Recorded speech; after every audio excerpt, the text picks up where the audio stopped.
Hello అండి, నమస్తే. Welcome back to food is life.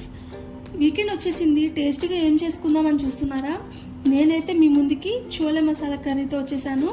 Taste wise చాలా బాగుంటుంది. పూరీల్లోకి, చపాతీల్లోకి అండ్ అలాగే పుల్కాల్లో కూడా మంచి టేస్ట్ ఇస్తుంది. అండ్ అలాగే హెల్త్ వైజ్ అయితే అస్సలు చెప్పుకోకలేదు. దీనిలో చాలా మంచి ప్రోటీన్ అయితే ఉంటుంది. సో ఇది మీ అందరికీ తెలిసిన విషయమే. ముందుగా అయితే ప్రాసెస్లోకి వెళ్ళిపోదామా? ఫస్ట్ అయితే ఇలా కాబోలి శనగలు, అదే అండి తెల్ల శనగలు, వీటిని అయితే తీసుకుని కనీసం 7-8 గంటలైనా ఫస్ట్ నానబెట్టుకోవాలి.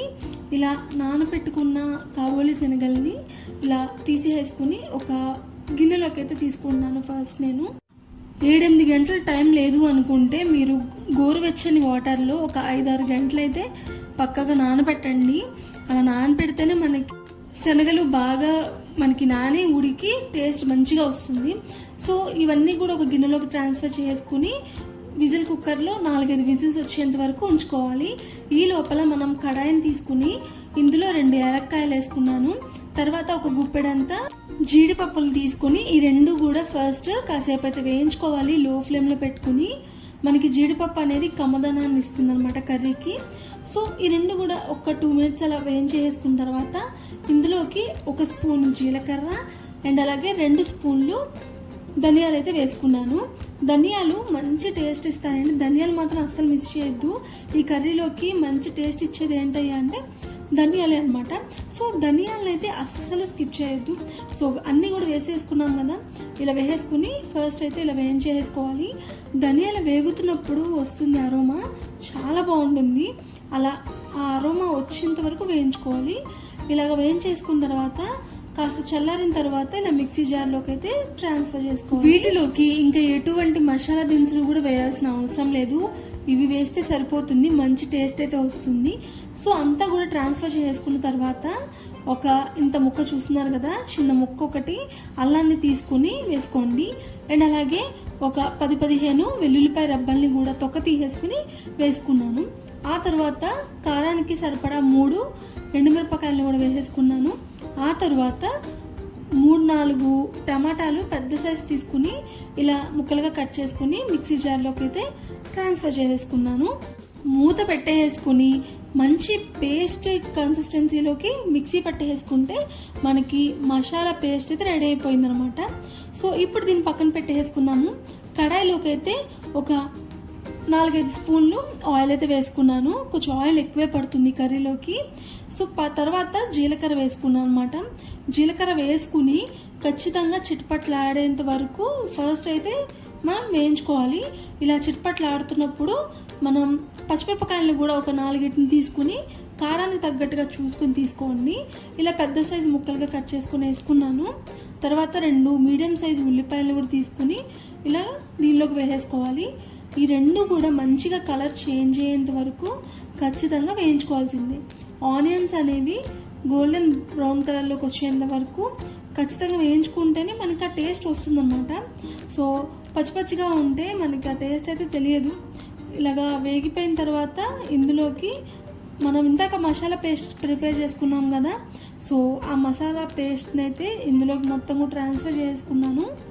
జార్లో కొంచెం నీళ్ళు పోసేసుకుని ఆ నీళ్ళు కూడా మనం కడాయిలోకి యాడ్ చేసేసుకున్నాము. సో ఇప్పుడు మనకి ఇక్కడున్న ఆయిల్ మొత్తం కూడా ఈ కర్రీతో బాగా కలిసేటట్టు కంపల్సరీ ఇలా గరిటెతో కలుపుకుంటూ ఉండాలి.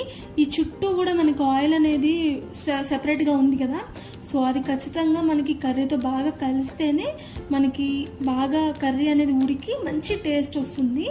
సో ఇలాగ కలుపుకుంటూ ఉండండి. ఒక 5 నిమిషాలు అయితే కంపల్సరీ కలుపుకోండి. ఆ తర్వాత పైన ఒక మూతను పెట్టేసుకోవాలి. ఇలా మూతను పెట్టుకుని 10 నిమిషాల పాటు లో ఫ్లేమ్లో మంచిగా ఉడికించుకున్నాం అనుకోండి, ఇలా ఆయిల్ అనేది సెపరేట్ అయిపోయి పైన తేలుతూ ఉంది చూసారా. ఇలా ఆయిల్ అనేది సెపరేట్ అవ్వడం చూసిన తర్వాతే పైన మూత అయితే తీయండి. ఆ తర్వాత ఇందులోకి 1 స్పూన్ కారము అండ్ అలాగే టేస్ట్కి సరిపడా చూసుకుని ఉప్పు అండ్ అలాగే ఒక 1/2 టీ స్పూన్ వరకు గరం మసాలా. సో గరం మసాలా, కొంచెం పసుపు కూడా వేసుకోండి. టేస్ట్ బాగుంటుంది, హెల్త్ వైజ్ కూడా మంచిదే. మనకి కలర్ వైజ్ కూడా చాలా బ్రైట్గా ఉంటుంది అన్నమాట కలర్. సో ఇలా అన్ని వేసేసుకున్న తర్వాత మళ్ళీ కూడా అన్ని బాగా మిక్స్ అయ్యేటట్టు అయితే కలుపుకోవాలి. ఈ పేస్ట్ అంతా కూడా, ఈ కర్రీ అంతా కూడా మనకి దగ్గర పడి మంచి క్రీమీ స్ట్రక్చర్లోకి అయితే రావాలన్నమాట. సో అప్పటిదాకా ఇలా కలుపుకుంటూ ఉండండి.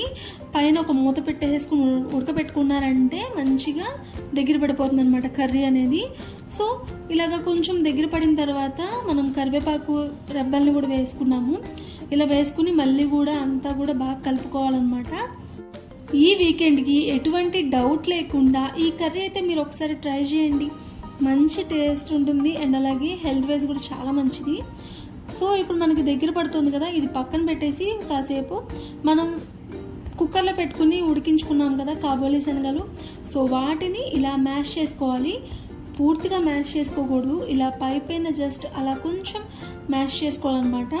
మరీ పూర్తిగా మ్యాష్ చేసుకుంటే మనకి ఆ శనగలు అనేవి తగలవు. సో అందుకని కొంచెం మ్యాష్ చేసుకుంటే క్రీమీగా ఉంటుంది, కర్రీ కొంచెం గట్టిగా ఉంటుంది, అలాగే శనగల టేస్ట్ కూడా మనకి మంచిగా తెలుస్తుంది అన్నమాట. సో పైన మూత పెట్టుకుని ఉడకబెట్టుకున్నాను. తర్వాత మూత తీసేస్తే ఇలా ఆయిల్ అంతా కూడా బాగా సెపరేట్ అయిపోయింది కదా. మళ్ళీ కర్రీ కూడా చాలా మంచిగా దగ్గరకు వచ్చేసింది. ఇప్పుడు మనం మ్యాష్ చేసుకున్న కాబోలి శనగలన్నిటినీ కూడా వాటర్తో సహా ఇలా కర్రీలోకి అయితే వేసేసుకోవాలి. ఒకసారి కర్రీ మొత్తం కూడా కలుపుకోవాలన్నమాట. మరి శనగలన్నిటికీ కూడా కర్రీ మంచిగా మసాలా బాగా పట్టాలి కదా. సో అందుకని ఫస్ట్ అయితే ఇలా కర్రీలోకి వేయగానే ఇలా బఠానీలన్నీ కూడా మంచిగా కర్రీ శనగలకి బాగా పట్టేటట్టు కలుపుకోవాలి ఫస్ట్. సో చూస్తున్నారు కదా, ఇక్కడ మనం చూస్తేనే చాలా టెంప్టింగ్గా ఉంది. సో ఇంకా టేస్ట్ విషయానికి వస్తే చెప్పనే అవసరం లేదు, చాలా బాగుంది. సో ఇలా మొత్తం కూడా ఒకసారి కలిపేసుకుని పైన మూత పెట్టేసుకుని లో ఫ్లేమ్ మీద ఒక పావు గంట సేపు ఉడకపెట్టుకున్నాం అనుకోండి, మంచిగా శనగలు మసాలాతో పాటు మంచిగా ఉడికి తినేటప్పుడు చాలా బాగుంటుంది. చప్పచప్పగా ఉండకుండా శనగలు మంచిగా ఉంటాయి. కంపల్సరీ శనగలు వేసిన తర్వాత ఒక పావు గంట అయితే లో ఫ్లేమ్లో పెట్టుకుని పైన ఒక మూత అయితే అలా మూతతో కవర్ చేసుకుని ఉడకబెట్టుకున్నారనుకోండి ఒక పావు గంట, మంచి టేస్ట్ అయితే వస్తుంది చప్పగా ఉండకుండా. సో మనకి ఆల్మోస్ట్ కర్రీ అయితే రెడీ అయిపోయింది. ఇంకేం లేదు, పైన కొంచెం కొత్తిమీర జల్లేసుకున్నాం అనుకోండి, సూపర్ ఉంటుంది టేస్ట్ అయితే. అండ్ అలాగే పైన కొంచెం నిమ్మకాయ కూడా పిండుకోండి మీకు పులుపు ఇష్టమైతే. లేదు అనుకుంటే మనం ఇక్కడే కాదు తినేటప్పుడైనా కానీ మనం పిండుకోవచ్చు. సో ఫైనల్గా కర్రీ అయితే ఇదండి, మంచిగా రెడీ అయిపోయింది కర్రీ. చూడడానికి చాలా టెంప్టింగ్గా ఉంది. ఇంకెందుకు, ఈ వీకెండ్ని మీరు కూడా కంపల్సరీ ఈ కర్రీతో ఎంజాయ్ చేయండి. మీ ఫ్రెండ్స్ అండ్ ఫ్యామిలీ మెంబర్స్ కూడా ఈ కర్రీని, ఈ వీడియోని షేర్ చేయండి. మీకు ఎలా వచ్చింది అనేది కామెంట్ సెక్షన్లో కామెంట్ చేయండి. ఈ వీడియో మీకు నచ్చినట్లయితే please like, share and subscribe to food is life.